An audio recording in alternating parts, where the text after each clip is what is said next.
Buenas, ¿cómo andan? Ya arrancamos el vivo. Bienvenidos a otro mano a mano. Iba a decir otro jueves de mano a mano, pero hoy es martes. Bueno, hoy tenemos un invitado también especial, como todos los que participan de esta sección de Ahora Joven, de los vivos. Así que nada, a ver, esperemos. Cambié el fondo, acá mi asistente técnico, Gastón, me... Esperen que estoy poniendo todo en silencio. Si no, me vibra todo. ¿Qué toqué? No sé qué toqué. Ahí estamos. Vamos a esperar. Hola Emma. Hola a todos los que se están uniendo. Díganme si se escucha bien. ¿Se escucha bien? Perfecto. Muchísimas gracias. Ahí está Abby también. Bueno, como verán estoy un poco difónica. Me ha agarrado la lluvia. Bueno, ahí tenemos a nuestro invitado, así que vamos a mandarle la invitación.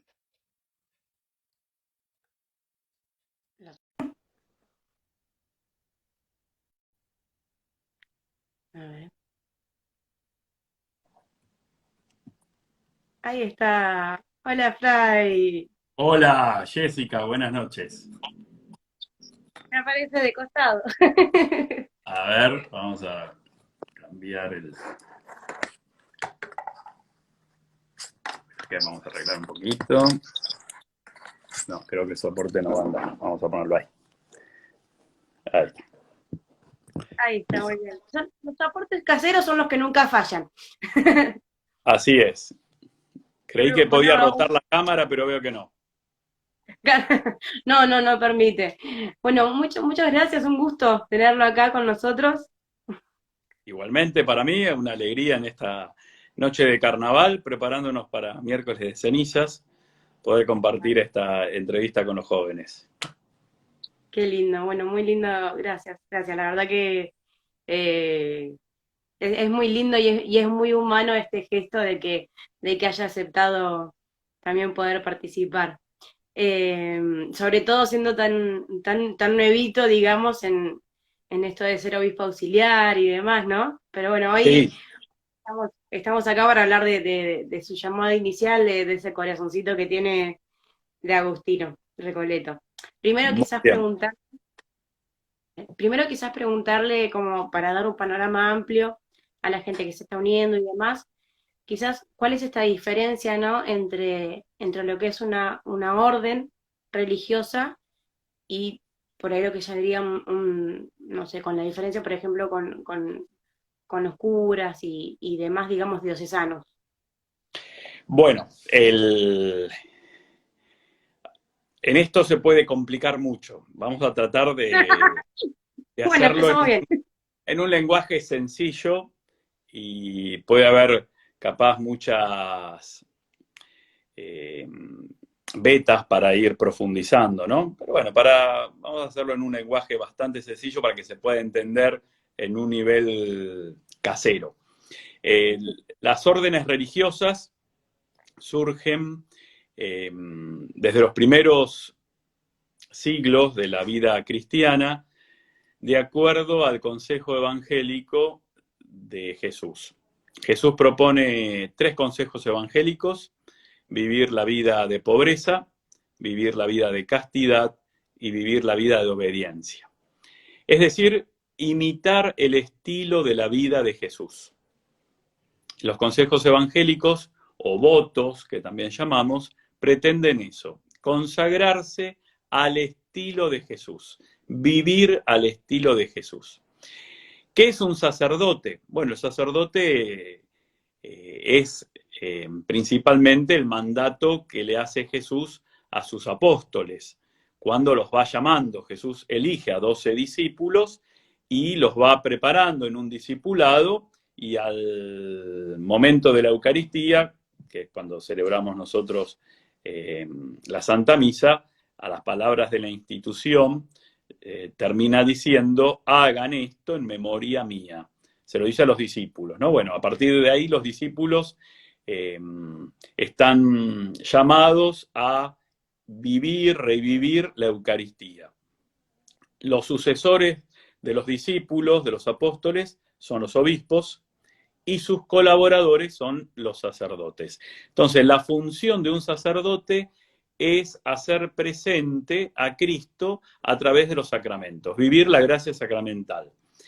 Los 7 sacramentos están dados plenamente por el obispo. El obispo, además de realizar todos los sacramentos, puede ordenar sacerdotes, que es el sacramento del orden sagrado, y confirmar. Y si bien también el obispo puede delegar en algunos sacerdotes el sacramento de la confirmación. Los otros sacramentos, los restantes, los hace el sacerdote. Y los diáconos también celebran ciertos sacramentos, por ejemplo, el bautismo, y asisten los matrimonios. Todo diácono puede celebrar estos 2 sacramentos. Después los restantes el sacerdote, y el obispo queda reservado al orden sagrado. Es decir, para ordenar a un sacerdote es necesario que sea obispo. Entonces, un sacerdote es el que hace presente a Cristo a través de los sacramentos. Un religioso es el que, o religiosa, porque en el caso de los sacerdotes está reservado solamente para los varones. Dios eligió a 12 hombres, vir. En el caso de la vida religiosa, o la vida consagrada, que es un sentido más amplio, estar llamados tantos varones como mujeres. Entonces ahí vemos hermanas o hermanos, monjes, monjas, bueno, y distintas consideraciones. ¿Se puede entender? ¿Me he explicado bien? Sí, a ver, igual le recordamos a la gente que ahí donde, al lado de donde está la cajita de comentarios, hay una viñetita con un signo de pregunta. Pueden ir dejando las preguntas ahí que después las vamos a ir respondiendo, o mejor dicho, las va a ir respondiendo el Fray Darío. Bueno, Así que interactuado.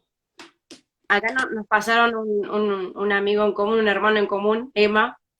¿Qué diferencia hay entre un fraile, de un monje, de un sacerdote seglar? Bien, bueno, linda pregunta. Un sacerdote seglar, distinguimos, a ver, un fraile es un religioso que pertenece a una orden religiosa, a un instituto de vida consagrada.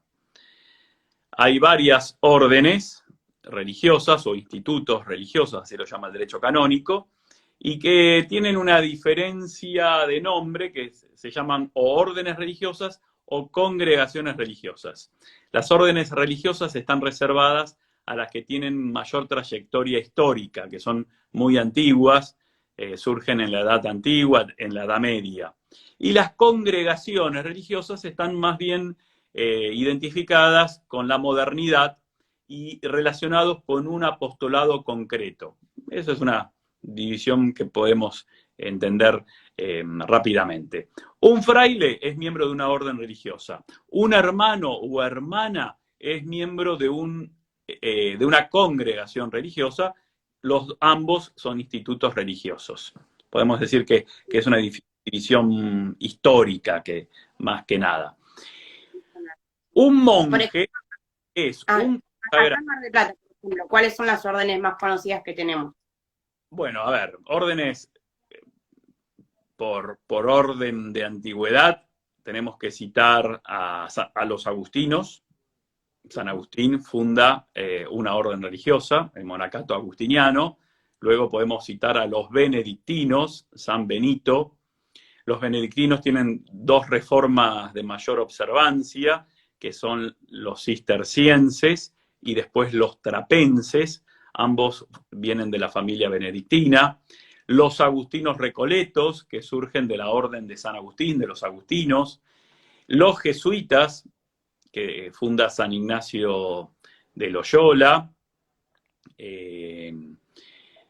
Los franciscanos de San Francisco de Asís. Los dominicos, o orden de predicadores, de Santo Domingo de Guzmán. Los carmelitas, o carmelitas descalzos también, que vienen de la orden del Monte Carmelo. y bueno, hay muchas familias que serían Sí. imposibles de enumerar, pero bueno, ahí más o menos No, bueno, pero como los para bajar un poquito. San Pedro de Nolasco, Ah, eh, hay órdenes, muchas órdenes religiosas. Y después sí. congregaciones. Congregaciones hay muchas más porque han surgido a partir del siglo XIX, siglo XVIII, siglo XIX, siglo XX. Claro, acá preguntan, por ejemplo, los orionistas de Don Orione, ¿qué es orden o congregación? Religiosa fundada por San Luis Orione. Los Sí. Salesianos es otra congregación religiosa fundada por San Juan Bosco. Yo principalmente tengo, además que soy Agustino Recoleto, tengo mi corazón orionita, porque yo estudié toda la primaria y la secundaria en un colegio de Don Orione, que es el Hijos de la Divina Providencia, así es el instituto religioso, le llamamos tradicionalmente Obra Don Orione, sacerdote de Don Orione. Bueno, yo estudié ahí, así que tengo mucho de espiritualidad orionita, bueno, de espiritualidad orionita no, pero de conocimiento y de buen cariño hacia la obra de Don Orione, mucho, mucho. Sí, Eh, es muy linda la obra. Acá preguntan cuánto tiempo lleva Diocesano. Ahí, Diocesano, ahí creo que hay un tema, ¿o no? Porque yo le preguntaba a Emma, por ejemplo, Emma es Emma Klur, que está ahí aspirantando, de la Orden de los Agustinos Recoletos. sí. Yo le decía, ¿y cómo le digo? ¿Fray? ¿Le digo padre? ¿Le digo monseñor? Todo Le está bien. digo, porque yo voy a contar una confidencia, digo, porque Fray ya no es más si es diocesano. Me dice, no se te ocurra decirle eso, me dice. Bueno, claro, los obispos que son los obispos pueden ser llamados del clero diocesano o del clero religioso. En el caso de que sean llamados del clero religioso, seguimos perteneciendo al instituto religioso, si bien estamos dispensados de ciertas obligaciones, por ejemplo, del voto de pobreza y del voto de obediencia, porque el obispo, a partir de ser nombrado, depende, obedece directamente al romano pontífice. Entonces, en mi caso, los superiores de la orden no debería ya estar bajo su jurisdicción. Por ejemplo, el vicario provincial o el padre provincial de una provincia o el padre general de la orden, el obispo queda, entre comillas, liberado de su jurisdicción. Forma, forma parte ahora de la estructura jerárquica de la Iglesia a través de la obediencia al romano pontífice. Todos los obispos debemos obediencia al Papa directamente. Entonces, pero bueno, Fray sigo siendo. De hecho, yo firmo Monseñor Fray, mi nombre, y coloco las siglas de mi instituto religioso, que es OAR, Orden de Agustinos Recoletos. Entonces, uno distingue rápidamente que ese obispo es religioso. O, por ejemplo, Fray OP es de la Orden de Predicadores. OFM es de la Orden de Franciscanos Menores.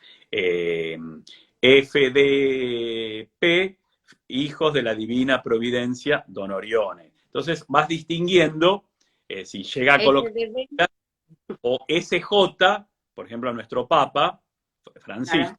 es de la orden de los jesuitas. Uh-huh.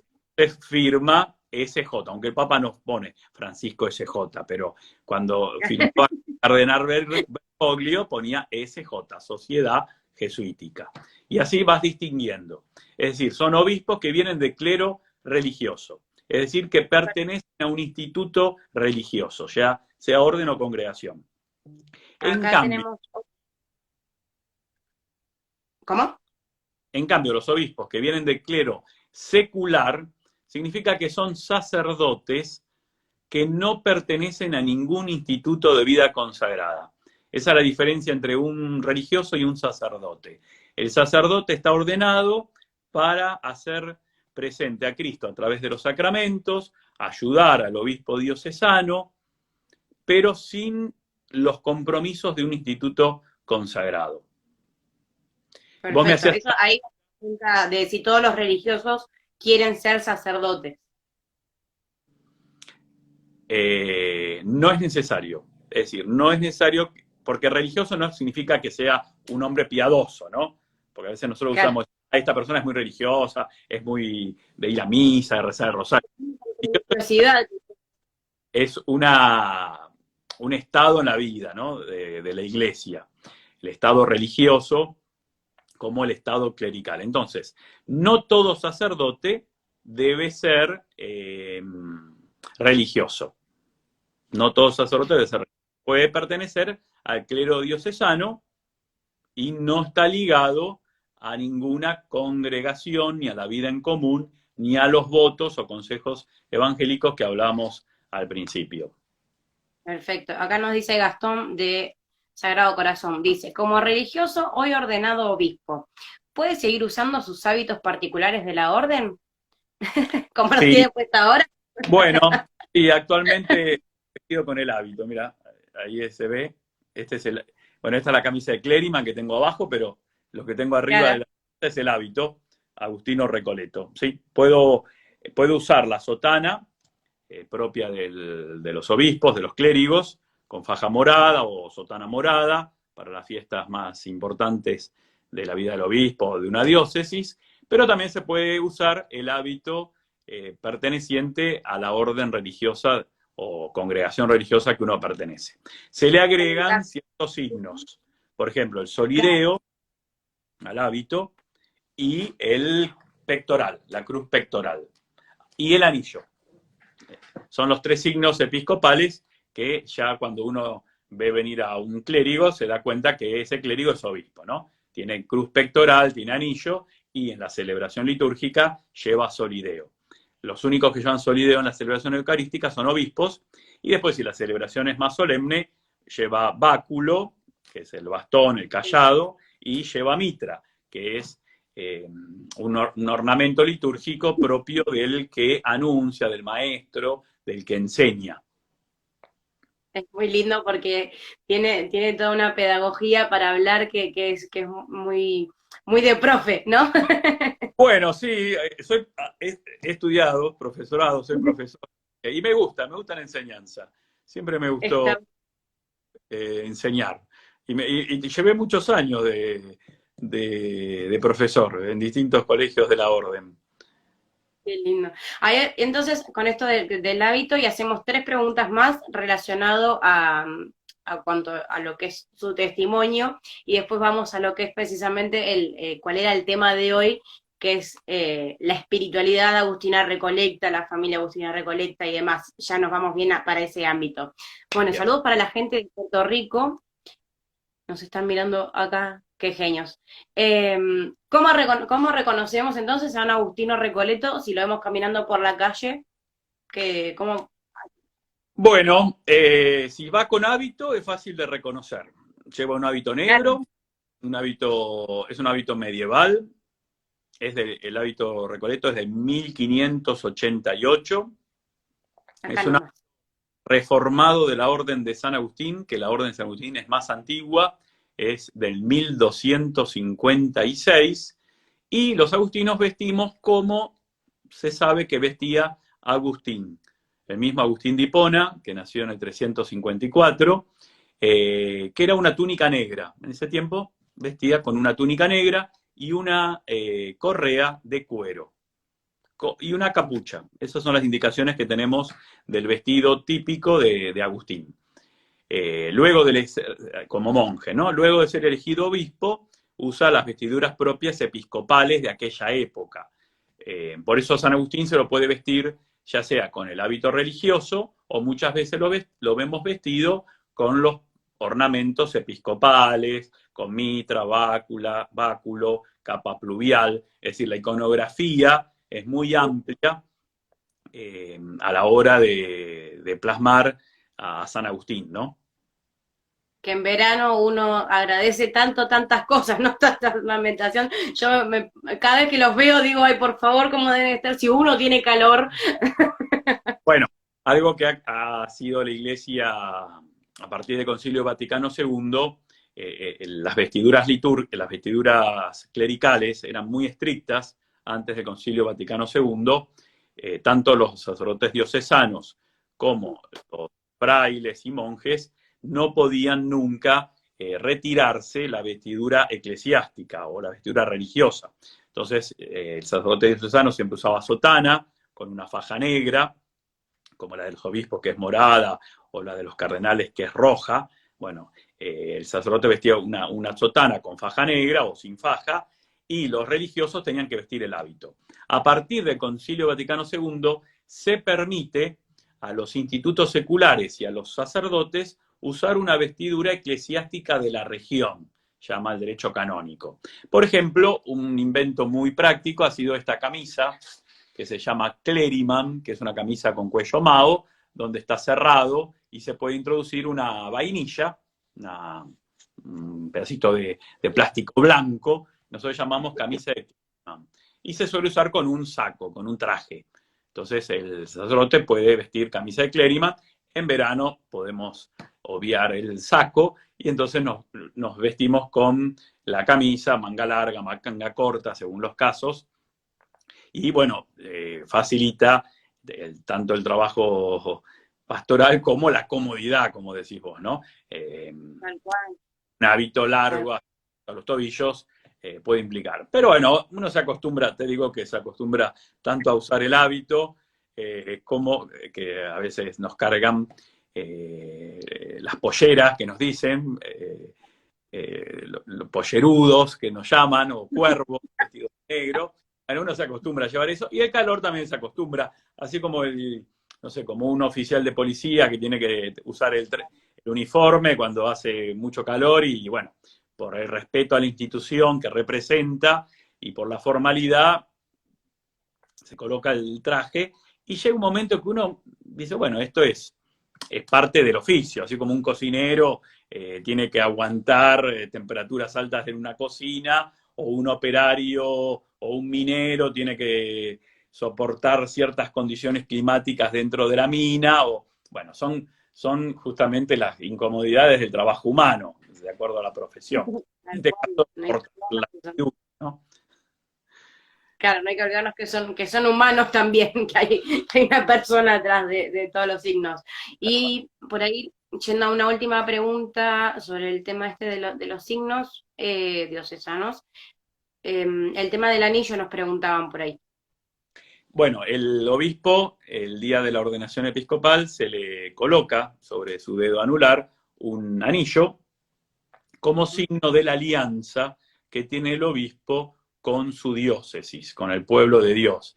Es decir, es la unión entre el obispo y la iglesia a través de este esposorio, ¿no?, espiritual. Por eso se usaba mucho besar, ahora en tiempo de pandemia imposible, se le besa al obispo el anillo como signo de su unidad de esposo de la iglesia diocesana a la que representa, ¿no? Bien. Bueno, entonces pasamos, si después queda alguna preguntita por ahí en cuanto al rol, digamos, de obispo para Fray Darío, después la dejan, así que ahora pasamos directamente a lo que es la espiritualidad agustiniana. Por ahí, ¿cómo se forma, ¿no? Y cuál es el carisma de la Orden de Agustinos Recoletos. Bueno, el carisma de los agustinos recoletos, por ser una orden muy antigua, como te dije, San Agustín nace en el 354, muere en el 430. A partir de su bautismo, a los 32 años, él decide plasmar su idea de vida de monje. En ese tiempo se llamaba siervo de Dios, y él funda un monasterio de clausura, lo que llamamos actualmente. Un monasterio donde lo principal estaba dado por la vida en común. San Agustín, ya en el libro de las Confesiones, habla de un deseo de la vida en común. Ya cuando pertenecía a una secta que era de los maniqueos, hablaba de la importancia del estudio en común, llegar a la verdad a través del conocimiento de varios que pudieran plasmar ese conocimiento en comunidad. Es decir, que la verdad se va llegando parcialmente a través de los distintos integrantes de una comunidad. En su época, la vida comunitaria, en la época de los maniqueos, no pudo llevarse a cabo, se frustró, estaban muchos unidos a esposas, casados, era muy complicada la convivencia, y bueno, No, pero a San Agustín le queda esa idea. Por lo tanto, cuando decide, San Agustín vivió varios años, desde los 17 en concubinato, con una mujer con la cual tiene un hijo, a Diodato. Ya después de superar la secta de los maniqueos y convertirse al cristianismo a través del bautismo, si bien él no deja de ser cristiano nunca, pero no tenía el bautismo, sí adhería a las verdades de la fe católica de joven, después en la secta de los maniqueos tiene como un lapsus en que queda medio perdido en la fe, y es nuevamente ya hacia los 30 años, 31 años, que empieza a abrazar la fe cristiana gracias a la inspiración y a la pedagogía de un gran obispo de la Iglesia, que fue San Ambrosio de Milán.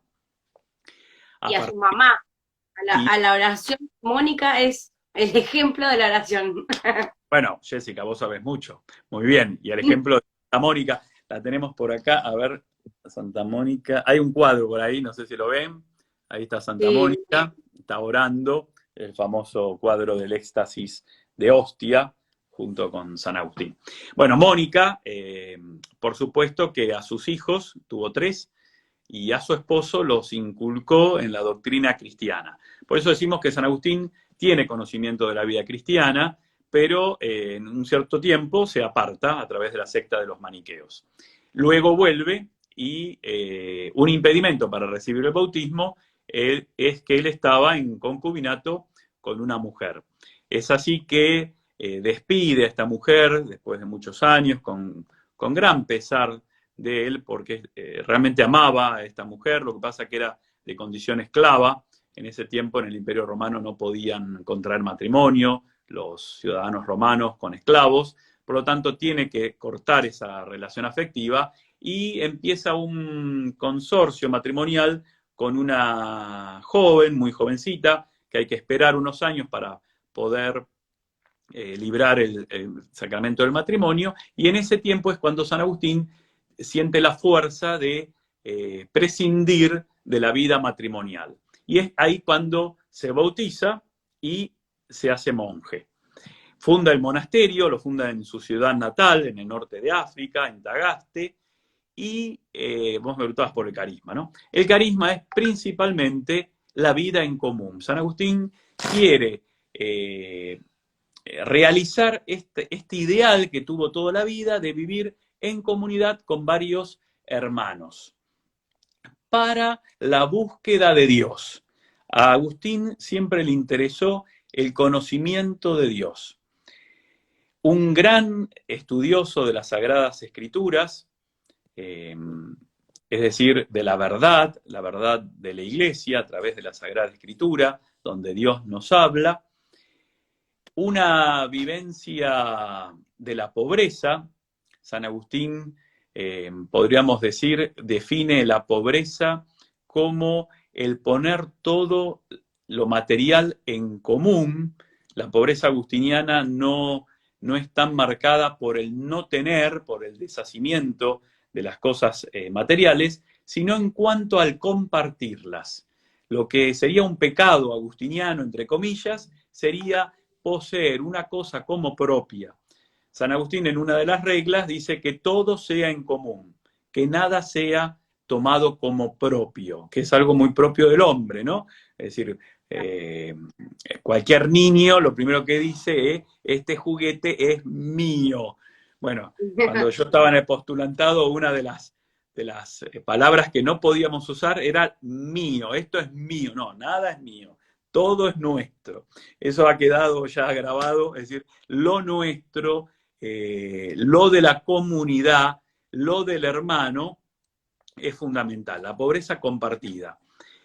en Y, las primeras comunidades cristianas era así. bueno, muy bien, Jessica. San Agustín se queda enamorado del libro de los Hechos de los Apóstoles, en el capítulo 2, cuando los apóstoles ponían todo en común, acudían frecuentemente al templo para elevar oraciones. San Agustín dice, esto es lo que queremos nosotros vivir. San Agustín le encantaba leer ese pasaje del libro de los Hechos y en un momento se cuenta que un diácono proclama la lectura y cuando comienza la homilía como obispo dice, bueno, yo voy a releer este texto. Lo vuelve a leer Agustín y dice, esto es lo que queremos vivir. La vida en común, la fracción del pan, que era la Eucaristía, la oración en común y poner los bienes en común. Es decir, buscar a Dios en comunidad de hermanos. Perfecto. Bien, y después, bueno, funda la orden y, y de ahí que, ¿cómo surgió eso? De decir, Bueno, bueno, funda una orden y ahora qué, cuál sería la estructura, qué, para bueno, dónde vamos, digamos. de convocar para este Instagram en vivo a historiadores de la Orden de los Agustinos Recoletos y también de la Orden de San Agustín, que son expertos, no es mi materia, pero para un simple diálogo podríamos Sí, explicar que San Agustín vive unos años de monje, pero prontamente es ordenado sacerdote. San Agustín tiene un seguimiento de un muchacho de Hipona, que quiere entrar a la vida monástica. Y entonces San Agustín, podemos decir, es modelo de promotor vocacional, porque San Agustín deja Tagaste para viajar a Hipona para hablar con este joven que quería entrar con ellos. Entonces lo va a visitar para conversar, para hablar, para conocer a la familia, para hacer el discernimiento vocacional que nosotros llamamos. Y es en ese momento en que en Hipona se estaba buscando un ayudante para el obispo diocesano que era viejito, era Valerio, y hablaba muy mal el latín. Y entonces llega Agustín, se conoce la fama de Agustín como monje, y el pueblo lo proclama que lo ordenen sacerdote. En aquel tiempo, en la iglesia antigua, la ordenación era así, por aclamación popular, dicen Agustín sacerdote, Agustín sacerdote, Agustín sacerdote, lo llevan y lo ordenan en la presencia de Valerio. Agustín, imagínate un hombre que estaba después de una gran trayectoria de búsqueda de sí mismo y de la voluntad de Dios, y que decide que su vida es la vida monástica, vivir en comunidad de hermanos, dedicarse al estudio y a la oración en silencio, llamado a la vida sacerdotal, con lo que esto claro, implica. Entonces surge un río de lágrimas. Agustín empieza a llorar y muchos le confunden estas lágrimas creyendo que son de vanidad. Y eso lo cuenta Agustín en el libro de las Confesiones, dice, no te preocupes, Agustín, que pronto serás nombrado obispo. Bueno, San Agustín lo que realmente lloraba era por tener que renunciar a su estilo de vida. Por lo tanto, San Agustín, una vez ordenado sacerdote, no quiere dejar de vivir en comunidad de hermanos. Él no pasa a vivir al palacio episcopal solo, como debería ser, como era la costumbre de los obispos en aquel tiempo y actualmente, sino que él llama a algunos hermanos y forman una comunidad sacerdotal, una comunidad presbiteral religiosa. Podríamos decir que serían los inicios de los canónigos, es decir, de curas ordenados que viven en comunidad. Eso ha sido uno de los principios de este estilo de vida. Actualmente los sacerdotes diocesanos no están obligados a vivir en comunidad, pueden vivir solos en su parroquia, a lo sumo tienen un vicario o dos o tres vicarios parroquiales, o tenientes, que se llamaban antes, tenientes curas, o muchos religiosos, muchos sacerdotes diocesanos pueden vivir en en dependencias propias de su familia, pueden vivir con su familia también, o con su madre, con hermanos. Bueno, San Agustín en ese momento quiere vivir en comunidad. Y entonces queda un monasterio reservado para monjes, totalmente sin la ordenación sacerdotal, y un monasterio adosado al Palacio Episcopal, donde viven en vida común. Así que San Agustín siempre vivió en comunidad de hermanos. eso está muy bueno. Después, volviendo a lo que es la orden, ¿no? Bueno, el carisma este, ¿y qué es por qué el Recoleto, Agustino Recoleto, qué es este espíritu de recolección de donde sale el nombre de la orden? Bien, yo te decía que la orden de San Agustín, este monacato que yo te estaba hablando recién, a partir de las invasiones bárbaras del Imperio Romano, desaparece. Así como el monasterio, el monacato benedictino permanece en Europa, en Italia, en distintos países, el monacato agustiniano no. Se sigue viviendo la espiritualidad agustiniana, pero en forma más personal, en forma eremítica, ermitaños, en cuevas, en lugares desiertos. Y entonces hay un papa en 1256 que decide reunir a todos los hombres que vivían la espiritualidad agustiniana o la regla de San Agustín en una orden religiosa. Y el Papa nombra esta unión, se llama la Gran Unión Agustiniana, nombra un prior general, constituciones para la orden y comienza la vida en común. Eso serían los inicios de la Orden de San Agustín. Por ejemplo, en la capital federal tienen la casa del vicario provincial, está en la avenida Las Heras y Austria, a metros de la avenida Callao, Las Heras y Callao. Es muy conocida la parroquia San Agustín, o también la parroquia San Martín de Tours en la avenida Figueroa Alcorta. Cuando uno habla de Agustino, enseguida la gente identifica a esos porteños. Además, distintos lugares de la Argentina, en otros lugares, tienen una prelatura en el norte, que es Cafayate, casas en Mendoza, bueno, muchas casas tienen los padres agustinos. Pero vos me preguntás por la recolección. ¿Qué es esto de recoletos? Recoletos viene de una palabra de búsqueda de interioridad. Muy propio de lo agustiniano es la interioridad, es decir, que el hombre se conozca a sí mismo. Hay una frase, que yo te conozca, Señor, que yo me conozca, Señor. Es el deseo de San Agustín de conocer a Dios dentro de uno mismo. Dice Agustín, en el interior del hombre habita la verdad. Es decir, si quieres buscar a Dios, deja las cosas externas, entra dentro de ti mismo, encontrarás a Dios y a partir de ahí trasciéndete. Son los principios de la interioridad agustiniana. A partir de la Edad Media surge en 1546 el Concilio de Trento, que es una reforma o una contrarreforma a la Iglesia Católica, en parte por las protestas de Martín Lutero, que dicho de paso era un monje agustino. Lutero, hay varios artículos en contra de la Iglesia Católica, y la Iglesia propone realizar un concilio de reforma. Trento ha sido un gran concilio en la Iglesia Católica. A veces cuando uno quiere hablar de alguien retrógrado en costumbre, uno dice, este es más antiguo que Trento. Pero en realidad está mal usado el término, porque Trento fue un concilio de reforma, así como fue el Concilio Vaticano II de nuestros últimos tiempos.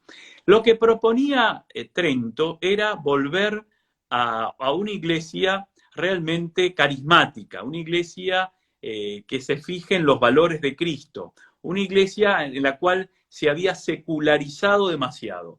Por lo tanto, propone una vuelta a los orígenes. Trento tiene maravillas, podemos en los documentos conciliares. Bueno, uno de lo que le pide Trento es a las órdenes reformarse, es decir, volver a los primeros orígenes, a los primeros amores. Y es así como las órdenes se reforman. De ahí vienen las órdenes reformadas o recoletas o descalzas. Por ejemplo, surgen los agustinos recoletos, los agustinos descalzos, los carmelitas descalzos. Figuras claves de esa época han sido Fray Luis de León en nuestra orden, que ha escrito las constituciones, la forma de vivir de los frailes recoletos, Santa Teresa de Jesús, San Juan de la Cruz y tantos otros, que San Pedro de Alcántara, bueno, distintos religiosos que toman este espíritu de reforma y se fundan conventos de estricta observancia, o recoletos o reformados, como digo. Esto surge entonces después del Concilio de Trento. En la Orden de San Agustín se hace a través de un capítulo provincial de Toledo, en la ciudad de Toledo, en 1588, donde los padres agustinos deciden, por una determinación capitular, fundar conventos de varones y de mujeres que vivan el espíritu agustiniano en forma más radical. Es decir, mayor interioridad, mayor oración, mayor pobreza, mayor vida en común, mayor silencio. Y ahí surge la orden de la vida recoleta. Digo la vida recoleta y no orden, porque la orden de la vida recoleta depende jurídicamente de la orden de San Agustín hasta 1912, en que el Papa Pío X nombra a los agustinos recoletos como una orden religiosa independiente de la orden de San Agustín, con un prior general propio. Por eso se llama la independencia jurídica de la orden. Los agustinos recoletos es la última orden reconocida en la Iglesia, con el término de orden, un poco por su trayectoria histórica. A partir de ahí, y años anteriores, como te decía al principio de la charla, se habla de congregación religiosa. Los agustinos recoletos siguen teniendo el nombre de orden, y por eso sus miembros de fray, y no de hermanos, como en el otro caso. Entonces, esa es la recolección. Un volver a los inicios, un volver a los orígenes. Bien, después esto que nombraba del tema de las provincias, del prior y demás, ¿cómo es la estructura, digamos, de la orden? Bueno, todo instituto religioso tiene un superior mayor legítimo a nivel mundial. A esto se llama prior general. Es decir, que todos los religiosos están vinculados por obediencia al prior general. Pero esto pasa en congregaciones femeninas y masculinas, órdenes o congregaciones, indistintamente. Todo instituto religioso está reglamentado así. Pero cuando la orden se extiende en más de un continente, en más de varios países, para una mayor gobernabilidad, se eligen o se erigen provincias, que significa un conjunto de casas en un determinado país o en una determinada región o en un determinado continente a cargo de la supervisión de un prior provincial. Entonces, todos los religiosos de una cierta región o de un cierto país o de cierto conjunto de casas o de conventos están referidos a la obediencia a este prior provincial. De ahí que entonces toda orden o congregación religiosa puede tener un prior general o una madre general, o puede tener también, a su vez, superiores subalternos al prior general, que se llaman madres o padres provinciales. En el caso de la Orden de Agustinos Recoletos, hasta hace 2 años había 8 provincias religiosas, estamos en los 5 continentes, y en un capítulo general se decidió fusionar ciertas provincias y pasamos a formar 4 provincias en todo el mundo a cargo de 4 priores provinciales. Los 4 priores provinciales deben obediencia al prior general, todos los religiosos debemos obediencia al prior general, pero en lo práctico se maneja a través de los provinciales. Lindo trabajito. El padre provincial, sí, el padre general no te cuento. El padre general tiene función, por lo menos en la Orden de los Recoletos, en su mandato, que es de 6 años, recorrer todos los conventos de la orden, en todo el mundo, y estar por lo menos 3 días para charlar con todos los religiosos y revisar los libros y supervisar el estado religioso de los mismos. Por lo tanto, tiene que hacer una gira que se llama visita general. Lo mismo lo tiene que hacer los provinciales en su mandato, que es de 3 o de 4 años. Tienen que recorrer toda la provincia, charlar con todos los frailes, reunirse. Bueno, es un trabajo realmente grato, por un lado, porque siendo provincial uno siente muy cerca la figura del superior, no solamente para mandar, sino también para animar, para supervisar, para fomentar el espíritu religioso, para corregir los errores, si los hay.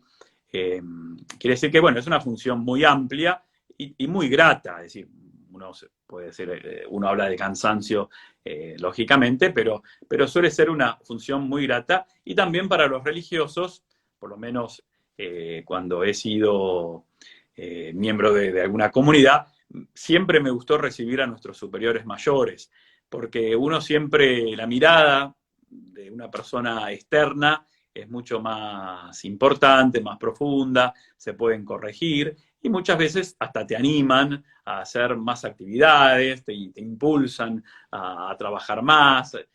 Bueno, siempre es algo muy, muy positivo. Así como cuando el obispo visita la diócesis, que visita una parroquia, el obispo no va solamente a supervisar, a controlar al cura párroco y a la parroquia, sino que justamente va a ser presente el reino de Dios, va a animar a la comunidad religiosa, celebra los sacramentos, practica la enseñanza de los apóstoles, anima a que esa comunidad se sienta referida a la diócesis y a la Iglesia Católica a través del romano pontífice. Por eso el obispo es sucesor de los apóstoles, pero primer enviado del Papa para hacer presente la eclesialidad en una diócesis, en una porción de la Iglesia que camina en un territorio específico. Bueno, en las órdenes religiosas o en las congregaciones religiosas, el superior o la superiora tiene esa misión de que el carisma del instituto se haga presente en la comunidad vital, que a veces son 2, 3, 4 hermanos que hacen lo que pueden, bueno, que se vive el espíritu del santo fundador. Entonces, un religioso salesiano, una monjita de Don Orione, una vicentina, trata de hacer vivir en su vida y en su carisma el espíritu del fundador. ¿Se logra? Sí, se logra. La mayoría de las veces se logra. Hay un espíritu, un halo religioso en las comunidades de mujeres o de varones. Bueno, ahí yo creo que la oración principal es el don del Espíritu Santo, o los dones de la templanza y de la fortaleza, ¿no? Tal cual, sí, sí, es muy importante. Y de la Después, conversión, es decir, lo que el Espíritu claro, Santo hace en la vida de todo cristiano es la conversión, es decir, que nos adentremos al amor de Dios. Bueno, justamente estamos en la noche última de Carnaval, la despedida de todo lo mundano, para adentrarnos el día de mañana en el miércoles de la ceniza, ¿no? ¿Y qué se nos va a invitar? La Iglesia, ¿qué nos invita el miércoles cenizas? A vivir la conversión continua. Es decir, a adentrarnos, a entrar dentro de nosotros mismos para encontrarnos con Dios, a través de las obras cuaresmales, de las prácticas cuaresmales, el ayuno, la oración, la limosna, pero que son prácticas que hacen que el hombre tome conciencia que debe convertirse. Y esa es una acción propia del Espíritu Santo. El Espíritu Santo viene a nosotros para que nosotros podamos clamar a Dios llamándolo Abba, Padre. Sentirnos hijos.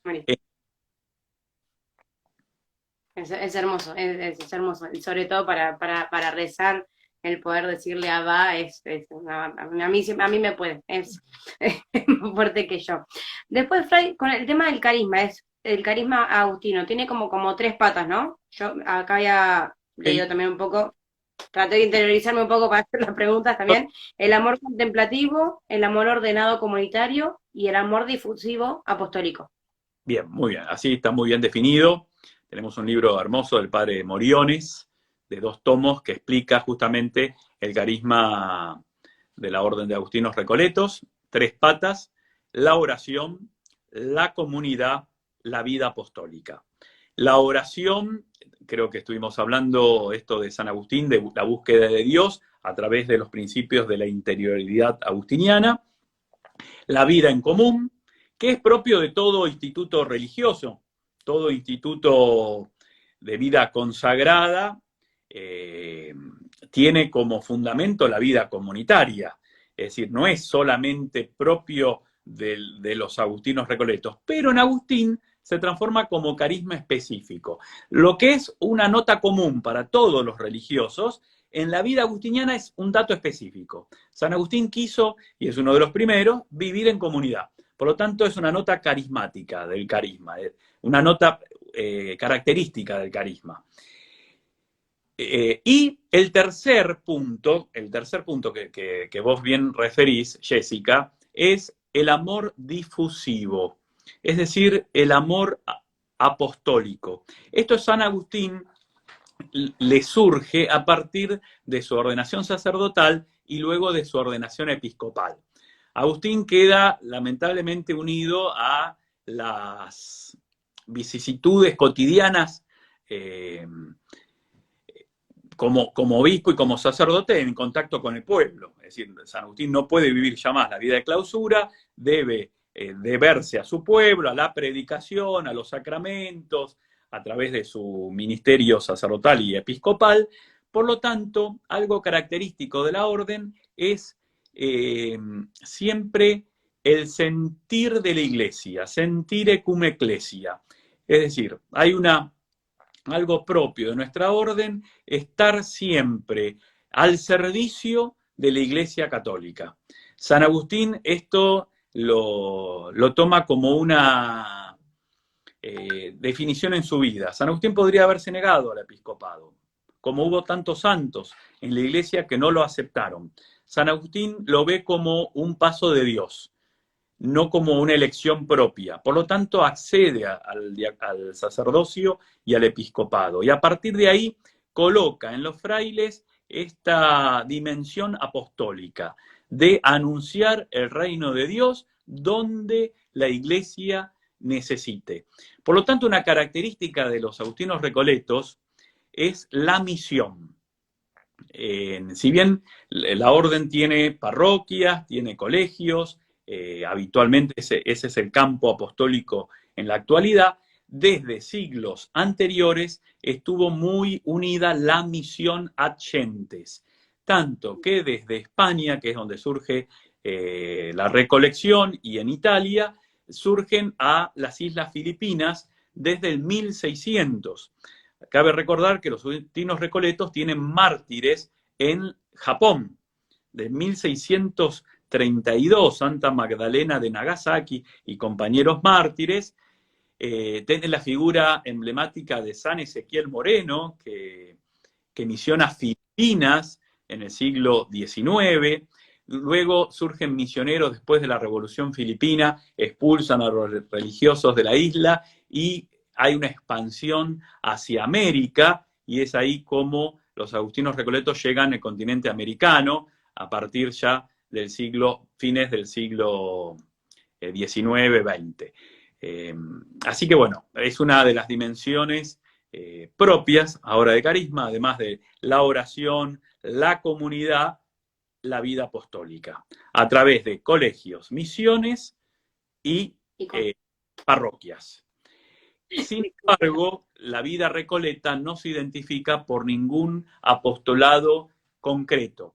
Es decir, una comunidad religiosa, Agustino Recoleta, podría estar en cualquier lugar y dedicarse a cualquier campo apostólico. De hecho, en los siglos que lleva la orden, se ha dedicado a universidades, a enseñanza, a hospitales, bueno, ha tenido diversidad de obras apostólicas. Como te decía, las órdenes religiosas no se caracterizan por un apostolado concreto, como una congregación, por ejemplo, la educación o la enfermería o la hospitalidad o la misión, sino que es un estilo propio del santo fundador. Dominicos, franciscanos, agustinos, jesuitas, en el trayecto de la historia y de los siglos han tenido diversos campos apostólicos. Bien, y yendo por ahí a esto del apostolado educativo, ¿no? Con la educación. Por ejemplo, alguien que quiere el caso de Emma lo traigo porque es el que tenemos en común por ahí que más me encantó. Alguien que quiere ser fraile, agustino, ¿no? Y cómo es en el caso, porque en lo diocesano quizás sabemos por ahí cuáles son las etapas de formación y demás, pero en el plano de la orden, ¿cómo es eso? Los nombres de las etapas, cuáles son esas etapas de formación hasta llegar a ser fraile. Bien, la vida en un instituto religioso, pero clerical, en el caso como es la Orden de Agustinos Recoletos, donde la mayoría de sus miembros son sacerdotes, es similar la formación a la vida diocesana, porque para ser religioso la Iglesia pide los estudios eclesiásticos. Entonces, todo formando de nuestra orden debe someterse a los estudios eclesiales, que son estudios de filosofía y estudios de teología, igual que el clero diocesano. Se estudia en un seminario o en un profesorado propio, en una facultad de teología. Eh, Muchas veces se comparten las clases junto a seminaristas diocesanos, eh, pero después la formación propia se recibe dentro del convento o casa de formación. Entonces las etapas que vos me preguntabas, en realidad a los miembros en formación de un instituto religioso no se los llama seminaristas, si bien uno recibe ese nombre vulgarmente, sino que se los llama formandos, porque son miembros de una casa de formación. ¿Cuáles son las etapas? Una vez que un joven hace el discernimiento vocacional, que habitualmente lleva un año, es decir, el joven que siente, o la joven que siente una inquietud vocacional, se contacta con un religioso agustino recoleto y tiene un coloquio, más o menos cada 20 días, un mes, eh, sobre la idoneidad y las motivaciones a la vida religiosa, consagrada agustiniana en este caso. Después de ese año de discernimiento vocacional que se suele dar durante la secundaria o durante los primeros años de la universidad o de trabajo, el joven ingresa a lo que se llama aspirantado o postulantado. Habitualmente esa etapa dura 2 años y paralelamente se realizan los estudios de filosofía en la facultad. Luego se interrumpe la facultad y se realiza el año de noviciado. El año noviciado es propio para todos los institutos religiosos, femeninos y masculinos. Es un año, podríamos decir, de retiro espiritual, donde el joven, la joven, tiene un estudio específico, particular, con el maestro de novicios sobre la historia de la orden, la espiritualidad, la consagración, los votos religiosos, descubrir si realmente el carisma del instituto es para él, y una vez superado este año de noviciado, se emiten los primeros votos, es decir, los consejos evangélicos de pobreza, castidad y obediencia, por un tiempo. Se llaman votos simples o votos temporales porque el candidato los hace por un tiempo determinado, por 1, 2 o 3 años. Superado ese tiempo, la persona quedaría libre del voto, de este vínculo de promesa que hace o de deseo que le hace a Dios de vivir los consejos evangélicos. Ese tiempo de vivir los votos evangélicos se le llama teologado, porque se suele estudiar la teología, o se le llama profeso, tiempo de profesorado, de profeso, nosotros le llamamos así.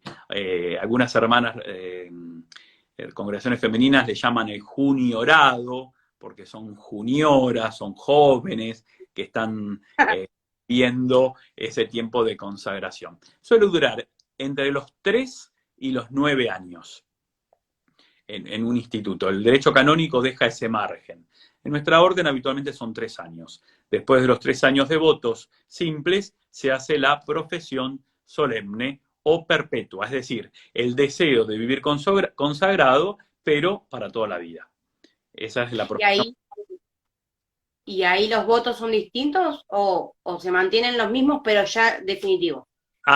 Vos lo dijiste, Definitivos. definitivo, para toda la vida. Bien. Perfecto. Y después ustedes terminan, o sea, los estudios no los terminan acá, por ejemplo, en el caso de Argentina, sino que se van a España, ¿puede ser? Bueno, sí, eso puede depender de cada provincia, de cada instituto, de las... Hay mucha diversidad. Por ejemplo, actualmente los agustinos recoletos estudian en Buenos Aires, en la Universidad Católica Argentina, en la Facultad de Teología, y hacen el bienio filosófico ahí. Luego viajan a España, a un convento de noviciado, al norte de España, que es Navarra.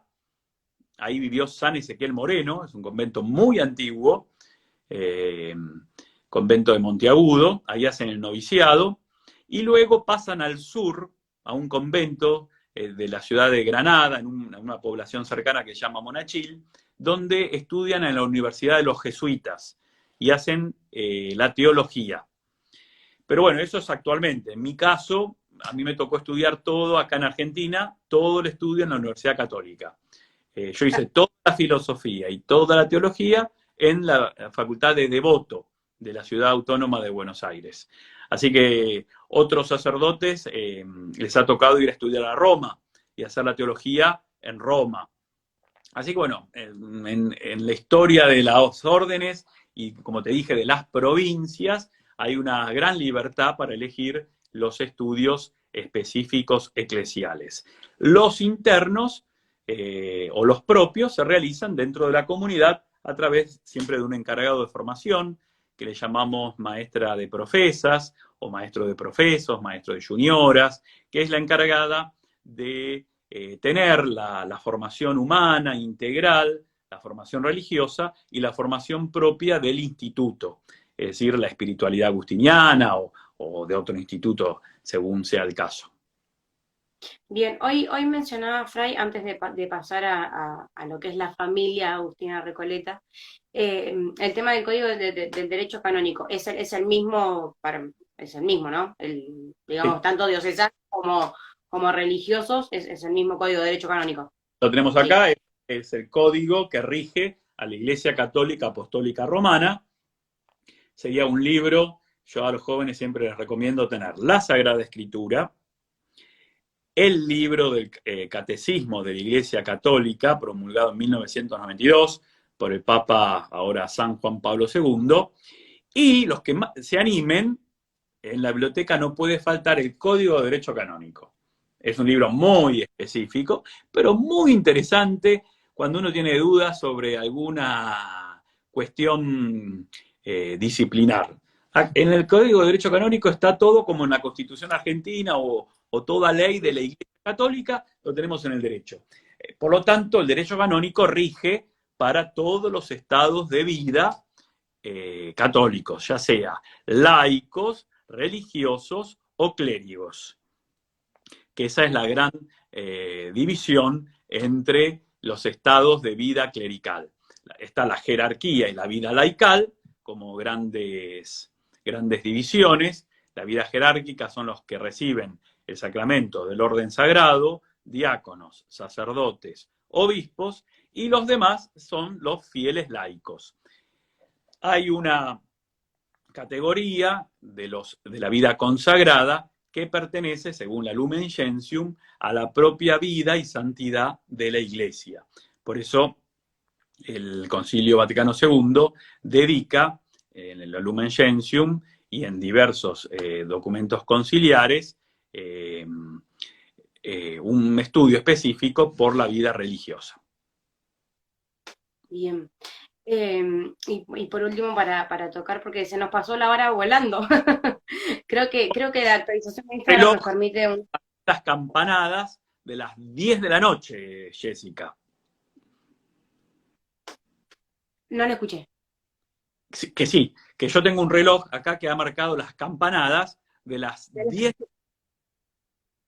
Creo que la nueva actualización de Instagram creo que nos permite 10 minutitos más, que es lo que denominan la gran familia Agustina Recoleta. Muy bien.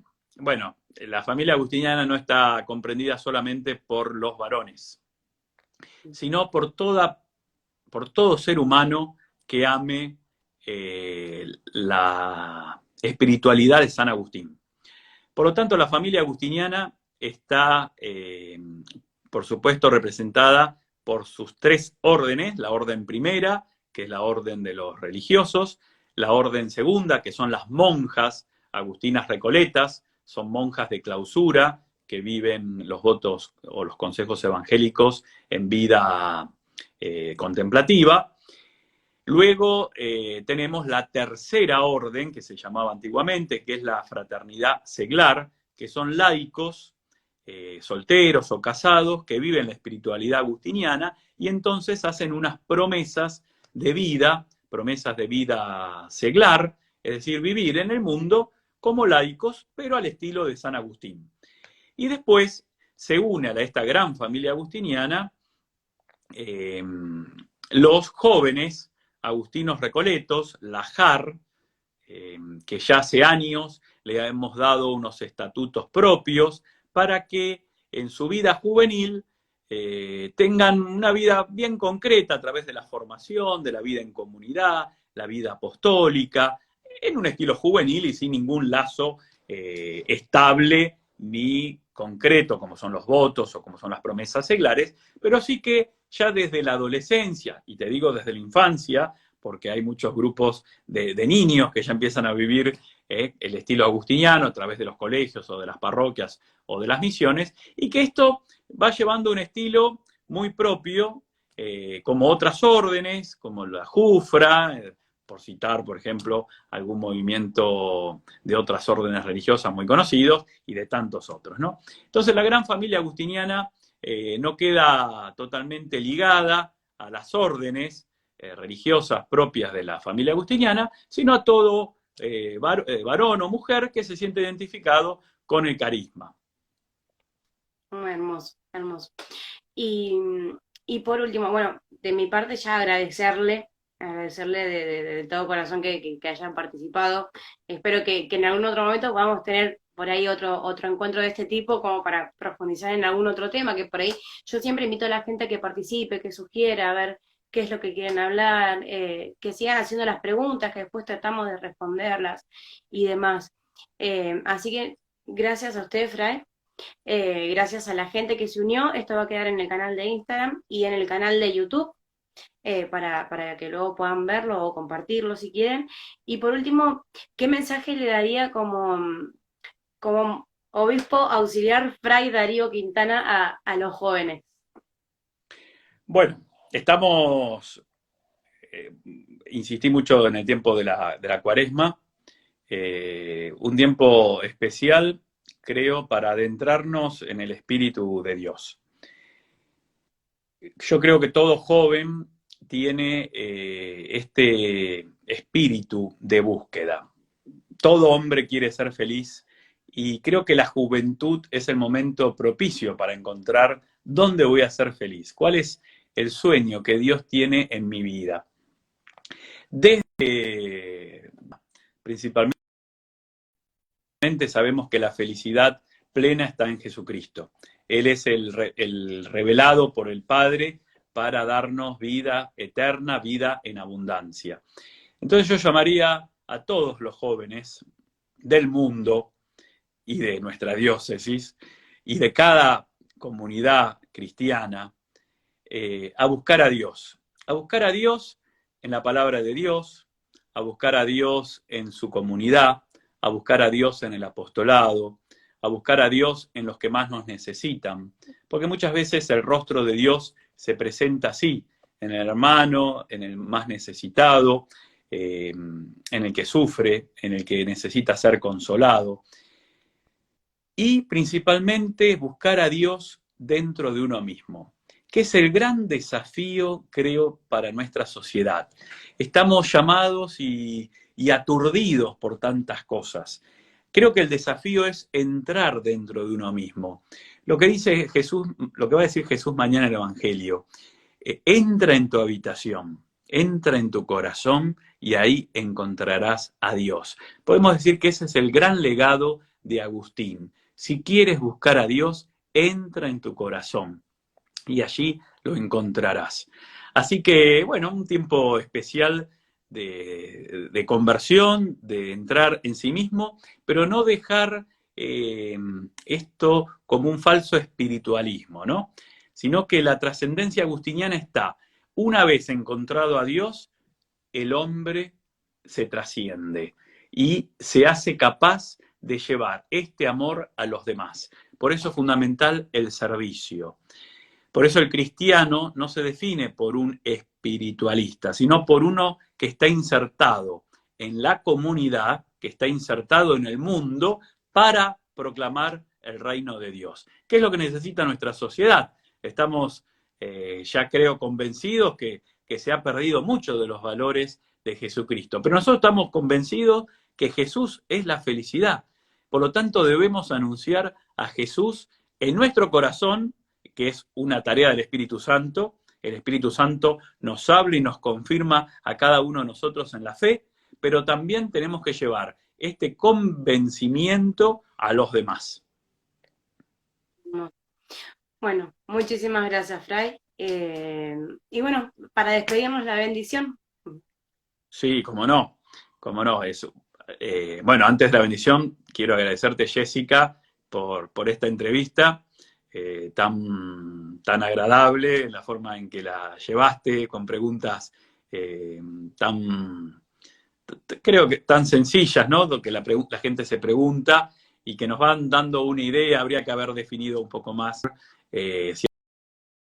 ciertos conceptos, pero creo que pueden llevar adelante una idea. Así que te agradezco este tiempo como me has dispensado, que a mí, como decís vos, se me ha pasado volando, y dejarles la bendición a vos, a tu familia, a tus intenciones, y a todos los que nos han seguido y nos seguirán en lo sucesivo a través de los canales que vos mencionaste. Que en esta noche última de carnaval y preparándonos ya para un tiempo especial de conversión, como es el tiempo de la Cuaresma, los bendiga a todos ustedes, Dios que es Padre, Hijo y Espíritu Santo. Amén. Muchísimas gracias. A Nos vos, vemos. hasta siempre.